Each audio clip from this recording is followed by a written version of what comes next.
and please join me in giving a warm College of Brockport welcome to Mr. Wade Davis.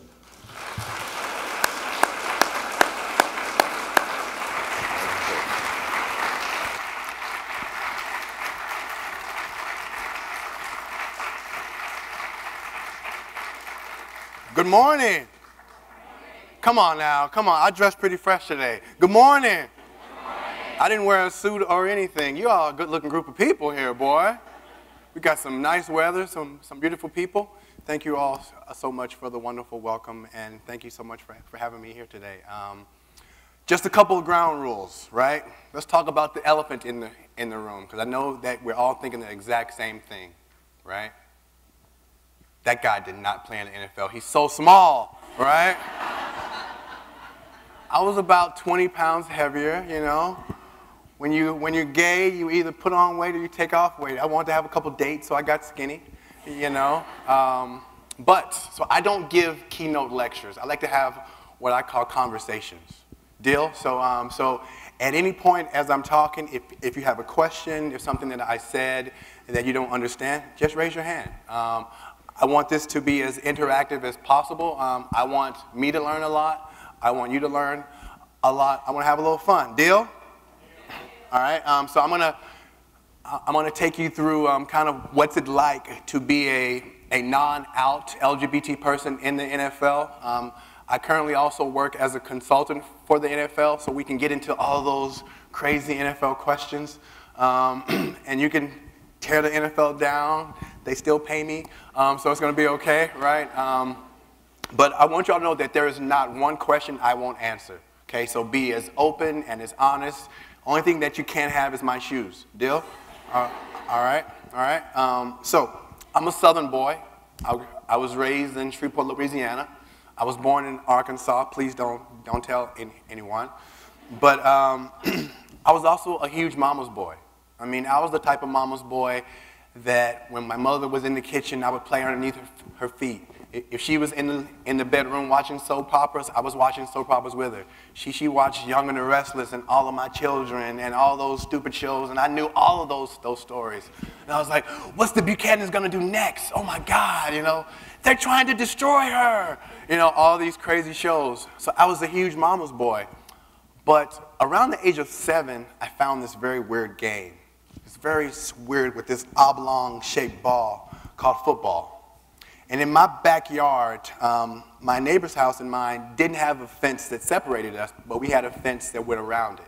So we had probably a 7-yard football field, and we had kids that would come from all across the area to play in my backyard. I mean, we'd have 20-on-20 games at some point. But the first game that I learned wasn't called football, it was called Smear the Queer. Anyone ever heard of that game, Smear the Queer?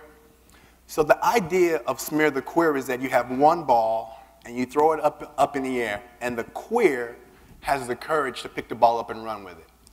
Now, that was my first understanding about what you did to queer people. You smeared them.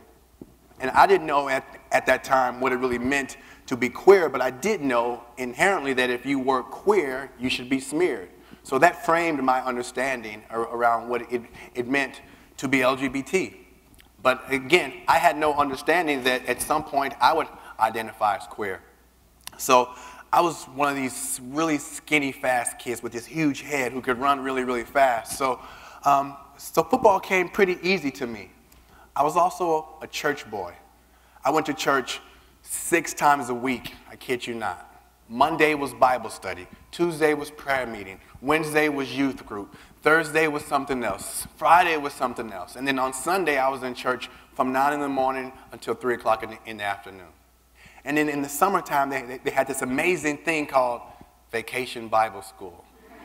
What is that a vacation from? I mean, like, are you kidding me? You know, like, I'm in church every day now.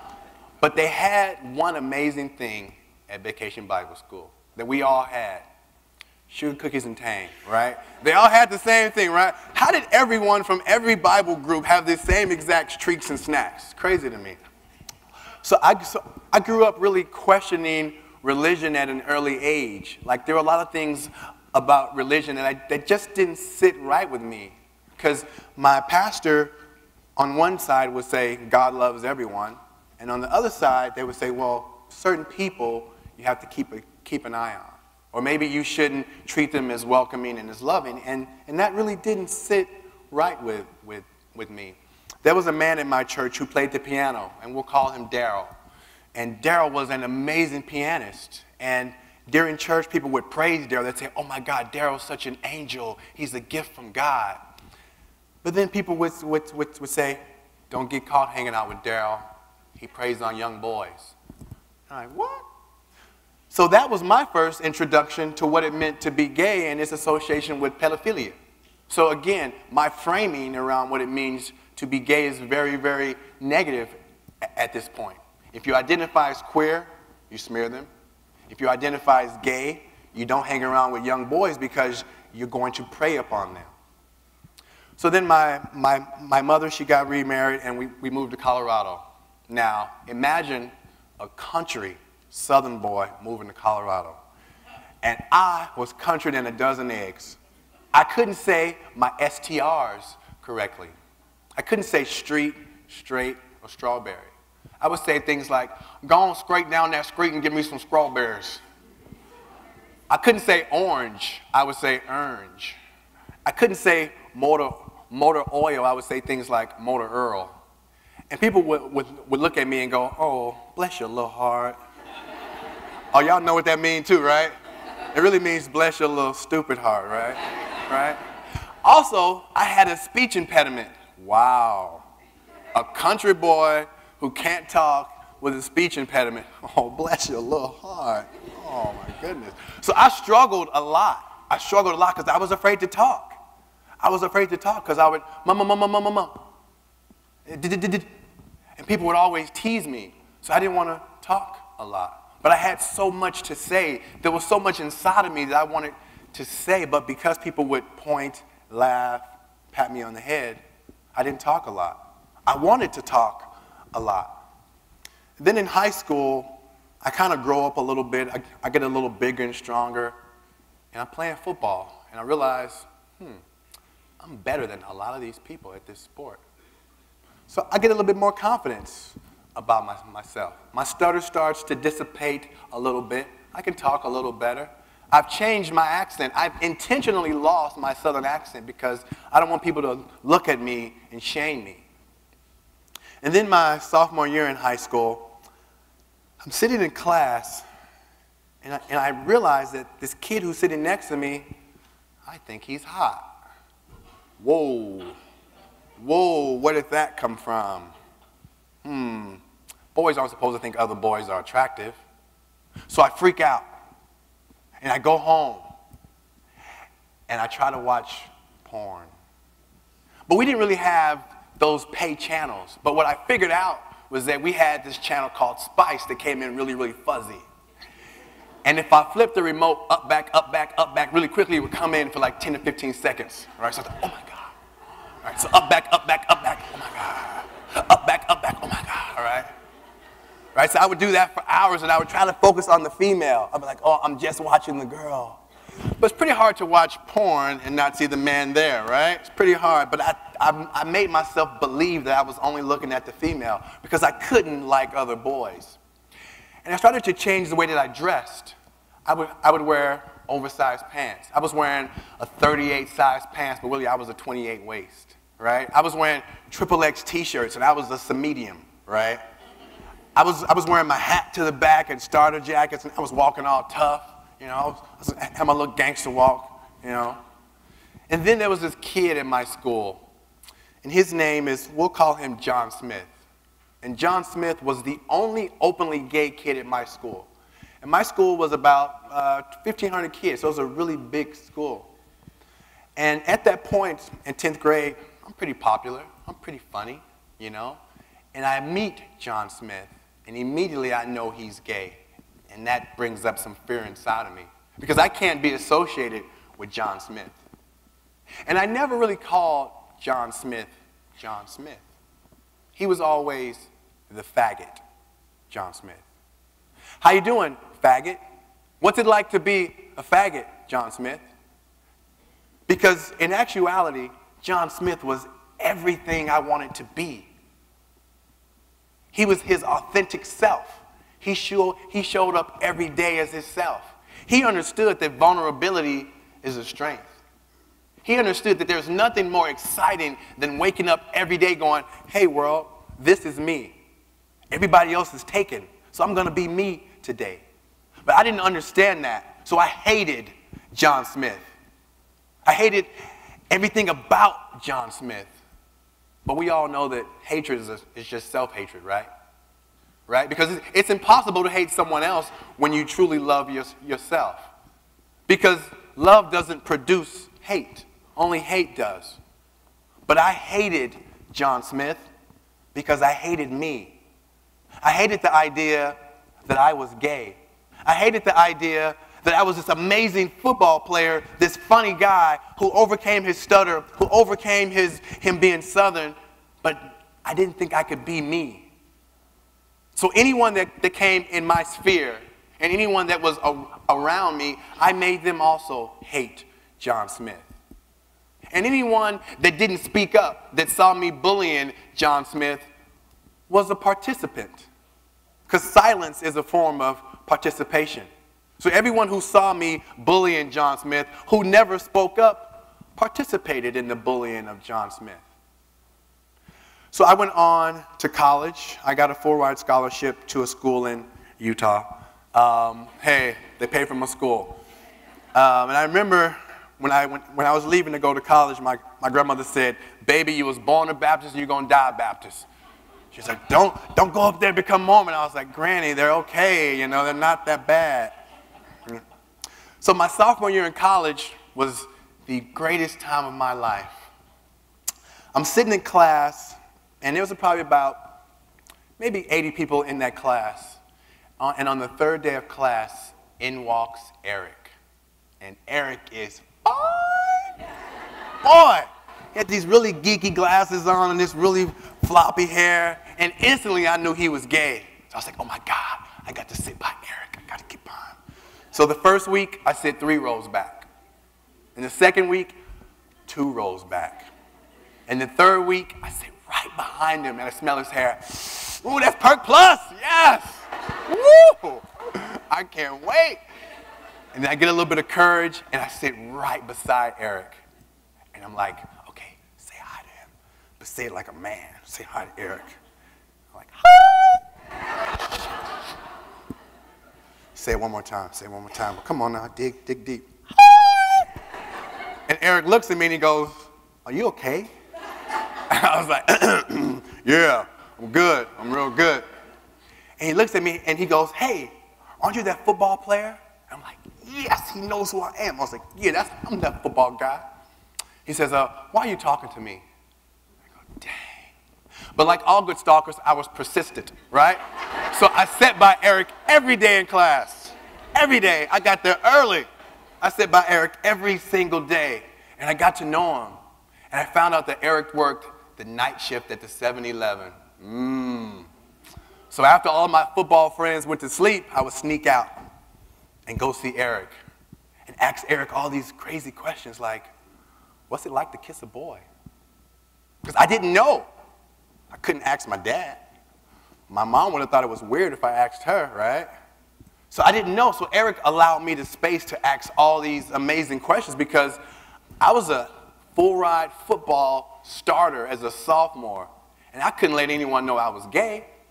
But I needed to meet someone. I wanted to talk to someone. I wanted to have some questions because I was never allowed the space to ask anyone, what's it like to kiss another guy? I didn't know. All that I heard was being gay was bad. So Eric and I become really close friends because I stalk him everywhere he goes. I mean, literally. Thank God there was no Facebook back then. And then I found out that Eric likes fishing. And I love fishing too. So I was like, hey, let's go fishing one of these days. He's like, cool. I was like, yes. So we're in his car and we're driving up the side of the Wasatch Mountains. And I keep looking at him. And he looks at me and he goes, what? And I go, nothing. I look again and he goes, what? And I go, nothing. And then we stop at a red light and he reaches for the glove box and I jump. I thought he was going for my stuff, right? He looks at me and he goes, "You ain't that fine, right? You ain't that fine." And he says, "Why do you keep looking at me?" And I said, "I kind of want to kiss you." And he goes, "Really?" And so he leans in and he gives me a kiss. And I go, "Oh, man, your beard hurts." Because no one ever told me. I didn't know. So we proceed to make out for about 2 or 3 minutes. And when we're done, I look at him and I say, "Take me home. Take me home right now."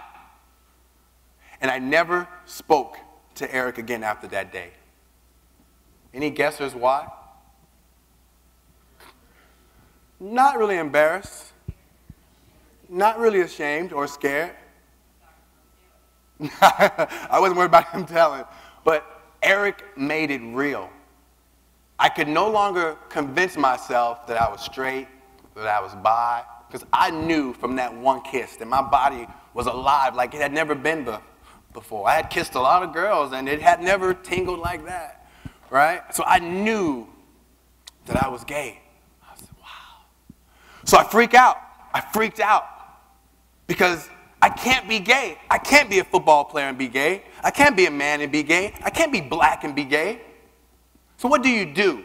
What is the only way that a man can prove to the rest of the world that he is straight? You go out and get a girlfriend, right? And not just any old girlfriend. I went out and got Nicole.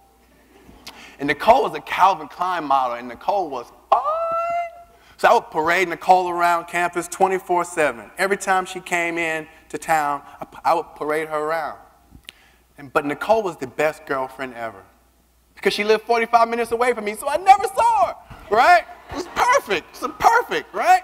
So she would come on football days, and I'd show her off to all of my friends. They'd be like, "Man, how'd you get her?" I'm like, "Exactly," right? Perfect girlfriend. I mean, I'm like, "Hey, just come into the city for an hour. Just an hour." And I'd make sure everyone saw Nicole. Because a female proves to the rest of your male friends that you're straight. Only a girl can do that. If you're a male and you've never had a girlfriend, the questions will start coming. Because only a woman can prove to the rest of the world that you're straight. Wow, women are powerful. Wow. Wow, there's a clue in that story there, women. Wow, women are powerful. So I would parade Nicole around every single time I could. Because I needed you to believe me. I needed you to believe me. Sophomore year goes by, junior year goes by, my senior year, first day of practice. There's a scout from the Steelers there. And I say, "Coach, who's he here to see?" He says, "You fool." I said, "Oh, I got game like that? Oh, snaps." I can play in the NFL. This skinny, big-head kid from Louisiana's got that much game. Wow. So I proceed to have the worst practice of my entire life. And the scout looks at me and says, "Hey, kid, don't ever do that again. You got the talent. I'll be back tomorrow, but don't do that." Right? So I tried to relax around everything. I'm like, wow, scouts are coming. The Rams come. The Giants come. My favorite team, the 49ers, come because I was a huge Deion Sanders fan. Wow. Right? Wow. Cowboys hadn't come yet, but they were going to come see me for sure. Right? So then there's a scout there from the Rams, and my offensive coordinator was a man I did not like a lot because he never washed his hands after he peed. Right? And I just didn't really sit well with me. It's a true story. It's a true story. He said he never pissed on his hands, so he never washed his hands. True story. Football's a weird world. Very weird world. But anyway, so me, the offensive coordinator, and the scout from the Rams are walking up to the locker room after practice. And the scout's asking the offensive coordinator a lot of questions, and he looks at him and he says, "Is Wade a ladies' man? Is Wade a ladies' man?" But all that I heard him ask was, "Is Wade gay?" That's what I heard, because I was so hyper-vigilant at that point that everything that went on, I was looking out for clues. Did anyone see past my beard? Did anyone see past Nicole? Because I was freaking out all the time because I couldn't let anyone think that I was gay. So when he asked that question, I freaked out.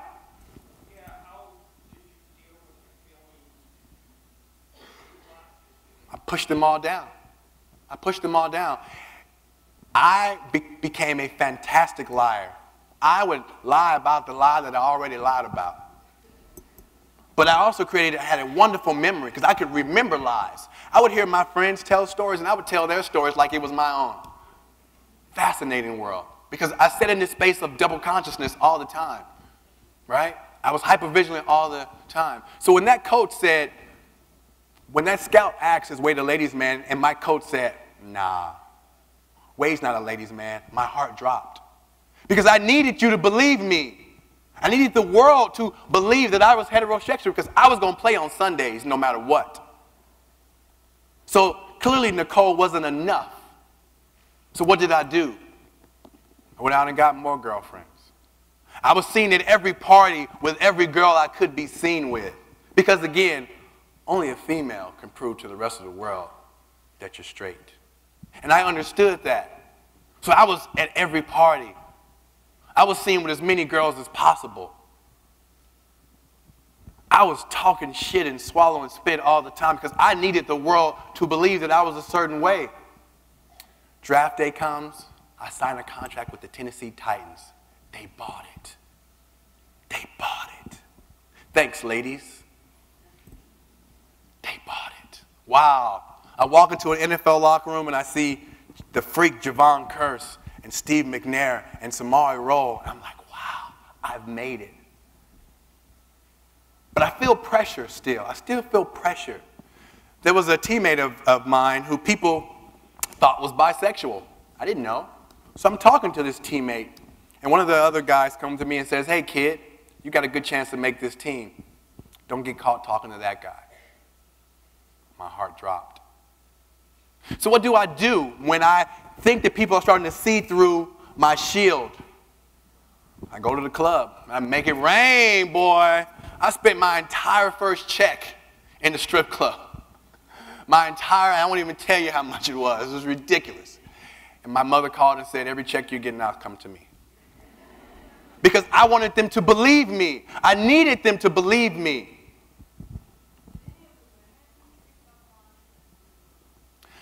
I haven't. All the ones that I told once I came out said, wow, you did a really amazing job. And they all said I was the best boyfriend they ever had. Because I listened on the phone. And also I didn't want anything from them, right? right? So after my first year with the Titans, they sent me over to NFL Europe. So I was playing with a team in Germany. I go back to the Titans. I get cut. I sign with the Seattle Seahawks. They sent me over to Barcelona, Spain. Because back in the late 2000, in the early 2000, NFL Europe existed. And how many people have been to Barcelona in the audience? Perfect. So there's a city in Barcelona called Sitges. Anyone know what Sitges is famous for? Beaches and what else? Gay men. Sitges is the highest paid population of gay people in the entire world. It's like San Francisco on steroids, right? So imagine this non-out gay player with his football teammates from America on this gay beach. I was in hell. I was in pure hell. Because I wanted so bad to just go out and talk to all these guys. I mean, there were guys walking around in Speedos 24/7. And I couldn't do anything but look down. I was in pure hell. Because I didn't believe that the world would accept me. I didn't believe that my teammates would accept me. I didn't believe that my family would accept me. So I hid. My last year in the NFL was with the team from Washington. And I remember sitting in the film room with a player named Champ Bailey. He's a Hall of Famer. And he's probably one of the greatest athletes I've ever known and a good friend. And we're sitting there watching film. And Champ is talking about wasted motion in your back pedal. So for anyone who knows anything about playing defensive back, when you come out of your back pedal, you want to make it as smooth as possible, as quick as possible. And Champ was saying that a lot of us who are younger guys have wasted motion in our back pedal. And as he's watching film, I'm looking at myself and I'm thinking, man, you stand so gay. Man, you're walking gay. Stop. Man, you're running so gay. Stop. that was wasted motion. There was no more wasted motion in my entire life than the fact that I was always thinking about who really saw me, and did they see me as being gay? So my career ended in 2004. I moved back to Colorado, and I had a house and family there, and I'm thinking, what am I going to do next? And I was getting tired. I was getting really tired. I was getting really tired of never being myself, of always hiding, of always looking around, of always taking advantage of women in the wrong ways. And let me be clear, I didn't have sex with a lot of these women, but I was their friends and told stories about them as if I did. And I said, you know what? I got to get out of here. I want to be gay. I want to be gay. So where does any self-respecting, non-out man go when he wants to be gay? Close. New York City. So I packed up and I moved to New York City. I remember walking into my first gay club. I saw all these guys dancing on the bars with their shirts off, and the music's going douche, douche, douche, douche, douche. And I was like, oh my God, this place sucks. I was like, can I get some Jay-Z up in here? Some young Jeezy or something? Like, I don't really dance to that. You know, I want to Dougie. I can't Dougie to all this techno stuff, right? I was like, man, they're killing me with this. I didn't drink. I didn't smoke or anything, so all that stuff really didn't appeal to me. So I was like, how am I going to find my own space, my own slice in this world? Because I needed a family, because I left my own family, because I didn't tell them who I was. And then I met a guy, his name is Sid Ziegler. And Sid runs a website called Outsports. And it's a website that promotes and shares stories of gay athletes. And he told me about this thing in New York City, which was called the New York Gay Flag Football League. And I was like, what the hell is that? So I show up to practice one day, and there's all these gay guys out there playing football. I was like, look at all these unicorns, right? Because I didn't think the gay guys played football. So I was like, wow, that's pretty cool. Some of them were actually good. I was like, wow. So I met all these guys, and I started to find a community and a family. People who I could talk to. People who knew what I was going through. Because I wanted a family. I wanted community. I wanted to find a sense of solidarity with someone. And then I met a boy, and we started dating. He was an Australian. He was fine. And so we're dating for about two years, and we're coming out of the gym one day, and he was going one direction, I'm going another one, and he tries to lean over and kiss me, and I go, oh, I can't kiss you in front of the gym. And he goes, you won't kiss me in front of the gym. I go, no. He goes, we'll talk about that when we get home. And he asked me when we got home, he said, you aren't out at the gym, are you? I say, no. And he says, look, I love you, and I want to be with you. I want to spend the rest of my life with you, but I won't do it invisibly. And I'm not telling you what to do with your life, but I know how I want to live mine, and that's openly and that's honestly. And at that moment, I make a decision that it is more important to be with him than it is not to tell the world who I am. So I fly home to Colorado, and I say, I'm going to tell my mother and my sister and my family. And I tell my sister first, because her and I are really, really close. And I say, Tasha, I got something to tell you. She says, what? I say, I like boys. Because I couldn't say I was gay. Those words I couldn't say yet. And she says, what? And I say, yeah, I like boys. And she starts dying laughing. And she says, I'm going to be the favorite now. She was like, all that shit that you've ever done, boy, you in a lot of trouble, because you know mom is not going to play that. And I was like, but I have to tell her. She says, all right, good luck. So I go home, and I mentioned before, me and my mom are very close. I mean, my mom calls me, before I came out to her, every day. She brought money all the time, too. So I get home, and I say, Mom, let's go for our usual walk. And we go walking, and my little niece is there. And we get to this little play area. And I'm kicking around the sand, and I'm figuring out how to tell her. And I say, Mom, I like boys. And she says, huh? And I say, yeah, I like boys. She says, you know that's an abomination, don't you? And then she says, "You're already black. You're already black." And I go, "Yeah." And she says, "I need to get out of here." So we walk home, and she wants to continue and keep walking, but it starts raining, so she comes back in the house, and she goes downstairs in the computer room, and I give her a couple moments, and I peek my head around the corner, and I go, "Hey, Mom, can we talk?" She says, "Yes, Wade." Now, my mother never calls me Wade. She calls me a lot of other things, but never Wade. And when she does call me Wade, I know something's not right. So we proceed to talk for about 15 minutes. She never once looks at me. She never once calls me her son. She says she has 4 daughters now. She says that everything I've ever done in my entire life means nothing. She says that she wishes I was dying of cancer than to tell her I was gay. She says she wished I would rot in jail for the rest of my life than to tell her I was gay. And I never once dispute her. I never once talk back to her. I never even get angry with her. Because I knew what that meant to my mom. My mom experienced a death that day. The death of the son she thought she would have. Because my mom's imagination for her NFL son was that he'd have a wife and kids. Because she used to brag about me incessantly. And now, she couldn't brag about me anymore. What would her friends say about her raising a gay son? So my mom experienced a death in some ways. And people deal with death very differently. Some people go mute. Some people get very angry and say some pretty nasty things. But people react to death in a lot of different ways. And my mother needed to grieve. Regardless of how I felt about what she said, she needed to grieve. And her grieving was very ugly, but she needed that space. If it took me 20 plus years to be okay with being gay, could I at least give her a few years too?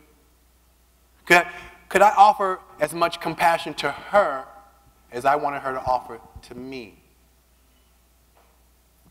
4 years later, my mother and I are great. My mother texts with my partner. She calls my partner all the time because I provided that space from my mother. She needed that space to be angry, to be mad at me, to mad at herself, mad at the world, because she was afraid for me. And I didn't understand for many years what my mother meant when she said was, "You're already black." But then I wrote an article for Huffington Post, and I really started to think about what was my mother's life like when she was born in the 50s in Louisiana. And my mother had 4 brothers. And when my mother knew she was having a son, she had one responsibility: teach him how to survive. Because your parents raised you for the world that they grew up in, not the world that you're going to live in, because they've yet to see that actual world. So my mother's job was to give me the tools to survive this world as a black man. She didn't know it was to survive this world as a gay black man. So when she said, "You're already black," she was afraid for my life. She didn't know that my life would look like it does now. She didn't know that, but she needed to grieve. I go back to New York City. A couple years go by. My mother and I, we struggle. But she comes around eventually. And then I took a job at an organization called the Hedrick Martin Institute. And Hedrick Martin is a place that services LGBT individuals, that's lesbian, gay, bisexual, transgender, and queer youth. And they're between the ages of 14 and 24. Most of these young people are youth of color. Most of these young people are marginally housed or homeless. They live at or below the poverty line. They don't have access to quality education, quality health care. A lot of them, when they come out to their parents, they get kicked out of their house. They become homeless. Homelessness in New York City is a very serious thing. How many of us know what it's like to sleep on the subway? To not know where you're going to get your next meal from? To not care about your education because you can only think about how you're going to eat tomorrow. I met the most amazing young sheroes and heroes in my entire life who taught me what it means to be a mentor, what it means to be a human being, and they taught me how to love unconditionally. I met a young trans woman who was 16, who was very early on in what people call her transition. And I saw her on the subway. And she gets on the subway and she doesn't see me there. And she gets on the subway and she's smiling. And I look at her and I smile. Because I'm so grateful that she's got the courage to show up in the world as herself. But then I look around. And people on that train are looking at her with hatred, with disdain, with fear in their hearts. They don't see the beauty in her that I see. And I think, how hard must her life be? That this is what the world gives her every day. And I give her nothing but pity, because that's all I can think that I can give her at that point is pity, because I don't want her life. That's a bad life. The people look at her every day and go, wow, look at that freak. Look at that it. Look at that he, she. About 2 weeks later, I see the same young trans woman on the same train. And again, she doesn't see me. And she gets on the train again, and she's smiling again. And I go, wow. And the people on the train are looking at her with just as much hatred and fear and disdain in their hearts for her. But she's still smiling. But this time, I look at her very differently. And I don't offer her pity, because my pity has no value to her or to anyone else. Do you want my pity? Do you want my pity? I don't think any of you want my pity. And I start to see her differently, because she's been on that train before. It's not her first train ride. She's been there before, and she's still here. So I don't refer to her anymore as at risk, because at risk is an idea that I need to pity someone. I see her as at promise, because this young person has a promise. And as an adult with a shitload of privileges, I need to use my privileges to help her visualize and access her promise. I started to, yes. I looked at the world not through what was in my mirror, but what was in her mirror. I'm a man, so I don't have to deal with sexism, but I do. I'm not a trans person, so I don't have to deal with transphobia, but I do. The work that I do is not focused on my mirror. I could wake up every day and go, wow, I'm a black man, so I want to focus on racism. And I'm a gay man, so I want to focus on LGBTQ issues. But that is not what the work that needs to be done. I believe in a term called fictive kinship. Anyone ever heard of that term? Fictive kinship? So the idea behind fictive kinship is that we're all brothers and sisters. We're all brothers and sisters. And it's our responsibility to take care of everyone else. I need to look at you and go, that's my sister. And whatever she needs in this world, I need to help her. I need to stop being so focused on our differences and actually see each other as one. I need to make sure that things that don't look at me back in the mirror are my focus also. Because that's how you do the work of diversity and inclusion. Is to not wake up and go, what do I need for myself? My good friend Darnell Moore always says that we can easily name whose feet are standing on our own necks, but we can't name whose necks our feet are standing on. Whose feet, whose necks are your feet on? What privileges do you have? I probably have more than anyone in this room. And I need to use every bit of privilege I have to make sure that all of you all feel safe. I'm going to tell you one last story. I'm going to open it up for some questions.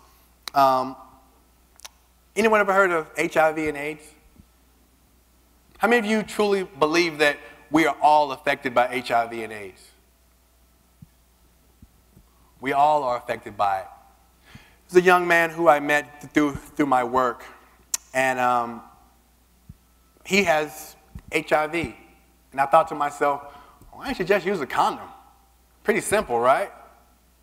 Yeah, not so simple. So he told me a story. When he was 14, he was kicked out of his home. 14 years old, kicked out of his home in New York City. Nowhere to go, because his family had just moved there. So what do you do when you're 14 in New York City? How do you make money? you use your only asset, which was his body. And people refer to that as sex work. And people demonize and look down on sex work.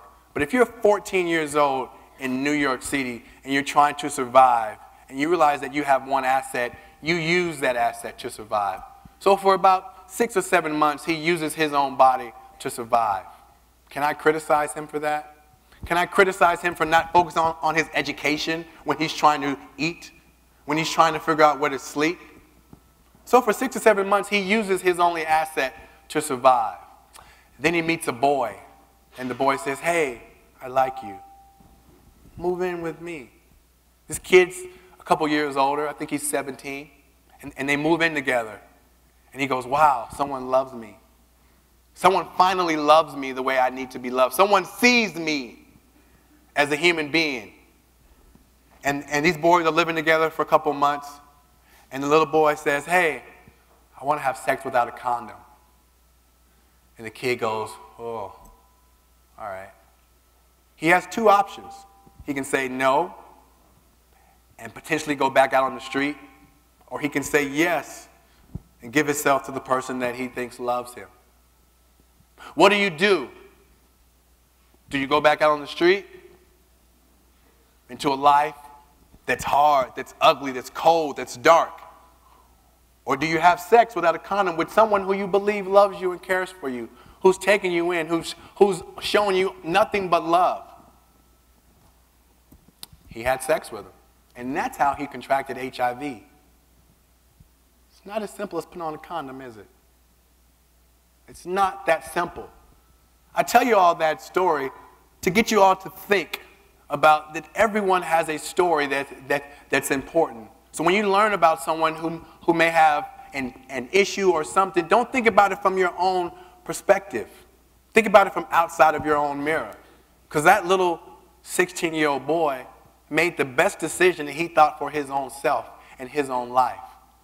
So I implore everyone in this room to get involved in the life of a young person. I'm sure there's a community organization out here that these young people would die to have a conversation with you. To the guy and go, hey, what's college like? What's your major?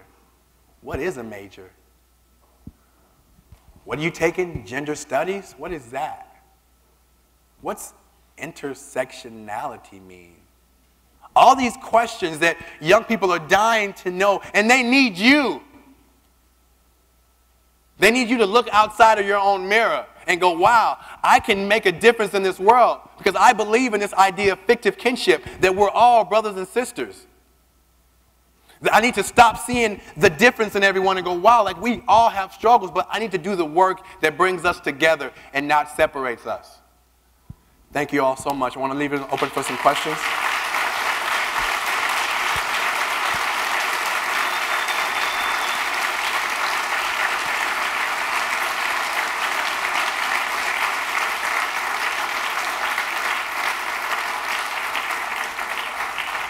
Again, I'm an open book. You can ask whatever you want. You can have whatever you want except the shoes, okay? Yes. Did you lose any friendships you had gained in the NFL after you came out? Shockingly enough, I have yet to have one friend who I played with in high school, college, or the pros who has yet to treat me any differently. I actually had one friend who reached out to me and said, hey, is your coming out the reason why you didn't come to my wedding? And I said, yeah. And he asked me a very interesting question. He said, what did I do to make you think that I still wouldn't love you as a brother? Right? And I'm starting to think more and more about it, that some of it was in my own head, right? That some of it I manifested. Yes, there's language and other things that make you feel like it's not safe to announce your sexuality, but I've yet to have any of my old teammates not love and embrace me. But I do think that there's a reason why, and I'll say this now. There is a certain type of normative masculinity that I show up with, right? That doesn't make people uncomfortable, right? But if my gender expression was, and I hate this word, a little more feminine, would people feel as comfortable around me, right? So the work that I want to continue to do is to not just make sports safe for people like Jason Collins and Michael Sam, but to even a type of person whose masculinity looks different can be safe in sports as well, because like people are comfortable around me, right? And that's not enough. I just wanted to say thank you. When you were talking about the team from Washington, you said the team from Washington. I'm not getting in trouble. Yeah, did anybody take you under their arm to help you out? Any players in the NFL? Any players, anybody to get you where you are now?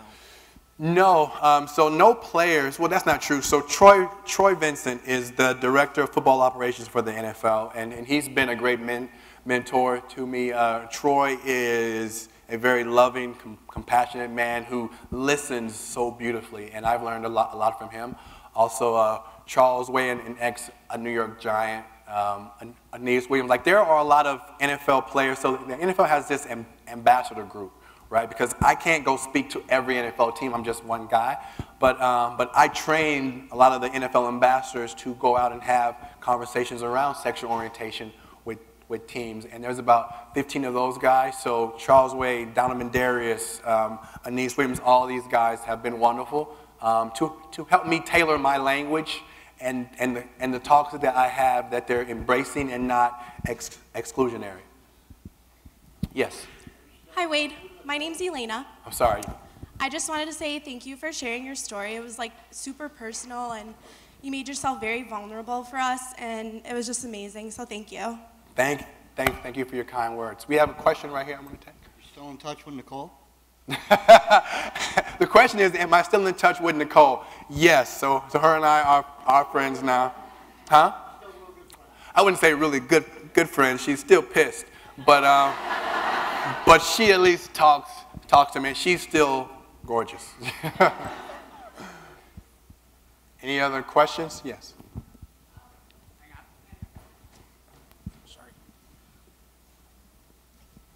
Hi.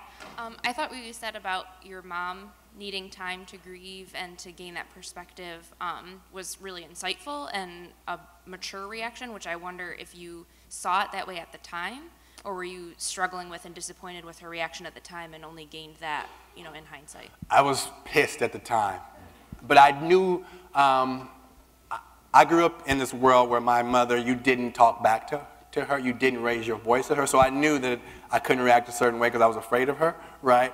But I learned over time that if I gave her some space, and I truly think it's the giving of the compassion that you want, right? I think oftentimes we like to get people to say, you got to do this, I need you to do this, and they're like, well, wait a minute, like, I'm struggling with this too, like, give me a little space, give me a little time. So I've learned over time that when you give the compassion, when you give the space, it comes back.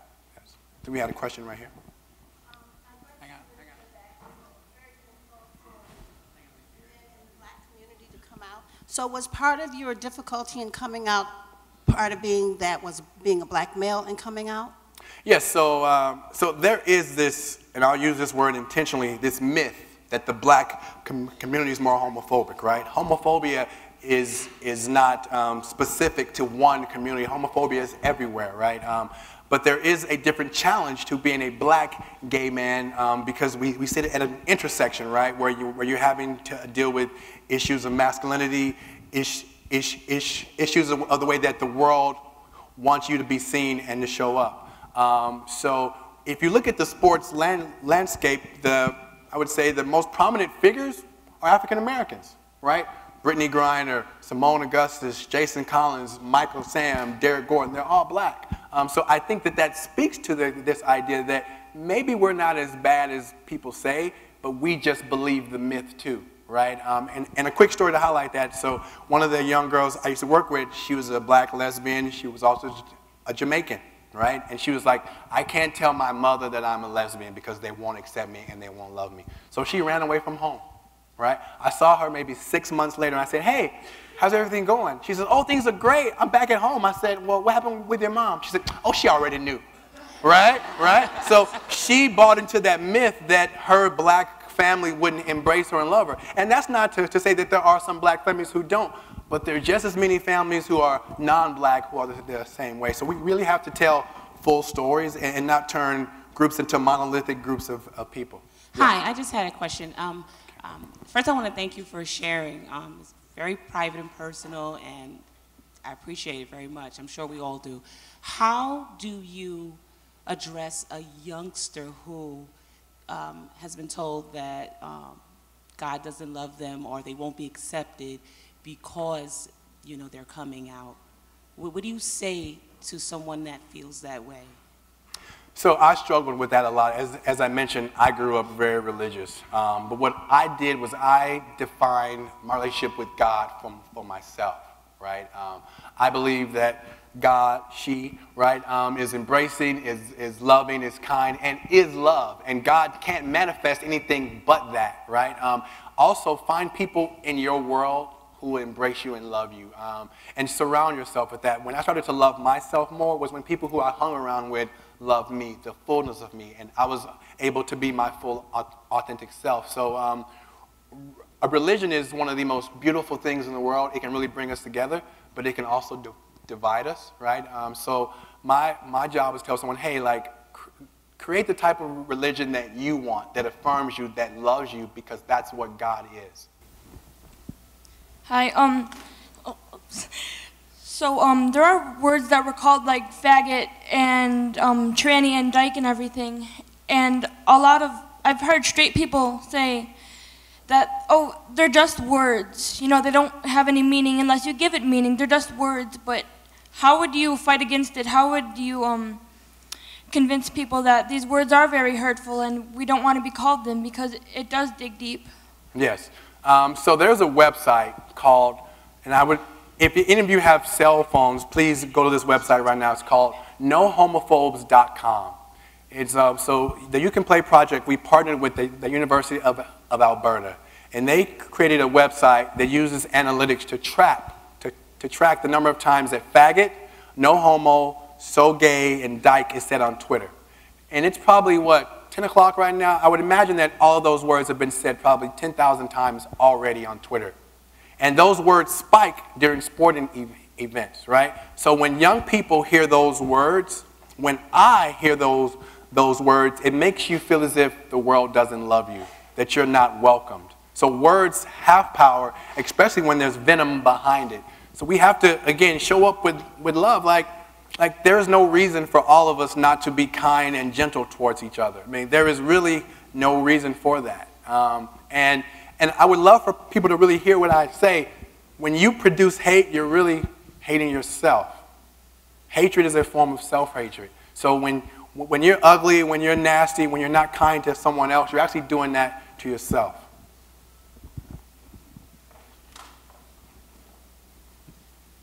Okay, I would like to ask you.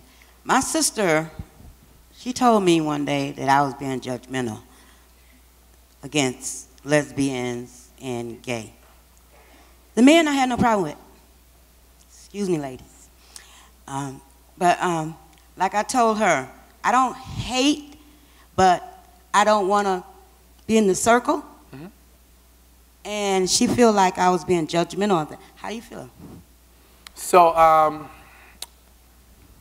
so how do I never say call anybody out of their name. No. And I don't hate, mm-hmm. but I prefer not to be in the circle. So how do you feel about people like that? So I'm not a firm believer in this idea of me judging anyone, right? Right. So mm-hmm. what I try to do is find out a little bit more about your background, right? Like what in your life made you think that someone whose sexual orientation may be different from yours is not worthy of your love and kindness? I didn't say that. I love everybody. But you just said that you don't want her I said I don't want to be around. in the circle. I don't want to be in the circle because it seems like every time you try to be friendly, they either sooner or later try to hit on you and then you get an attitude because you don't go along with it. I'm speaking right now, please. Hey, we got to show up with compassion and love, right? Because you don't go along with it. Yes. And from trying to be friends and then, you know, the next step come. So it's like, I'm not being judgmental. I don't hate. I don't call people out their names. So I feel like I'm all right. So what I would say is that I would love to talk to you offline because I want to hear more. I want to hear more. Like, I'm really interested in learning more about you so you and I can build a bridge so that you can see that person as your sister, as your brother, right? So that you say, okay, this person may show up in a certain way. I need to maybe have a conversation and say, hey, some of the things that you're doing makes me uncomfortable. You know what I mean? So I'm not comfortable sitting by someone who smokes cigarettes, right? So I may say, hey, you know what, your cigarette smoke bothers me. So around me, could you not do that, right?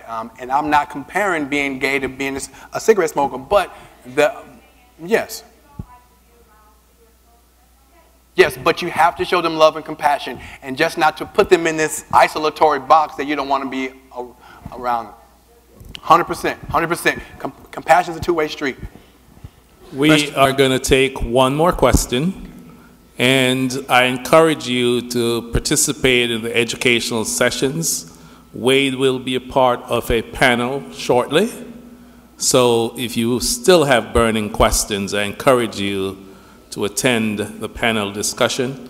And I'll be here all day, too. We'll feature Wade and our own Doug Scheidt, so be there. Last question. Oh, first of all, I just want to say again, thank you very much for showing up. It was truly appreciated. Thank you. Truly appreciated you having here. When you came out, was there anybody who sort of said that there were hints or that they kind of already knew? No one that I've known has said that I've known. I think I was a really fantastic liar. Really fantastic liar, and I hung out with a lot of women. I do not doubt that. Thank you very much. Thank you all again. Okay, wait, before you leave. Again, I just want to remind you that we have multiple educational sessions, cultural showcase. This evening at 6:30, Jagabanda or Jagadamda will be playing here, so be here later on. I'd like to present Wade with this token of our appreciation. I must say, Wade, I got a large, not knowing you were Mr. Universe, so sorry.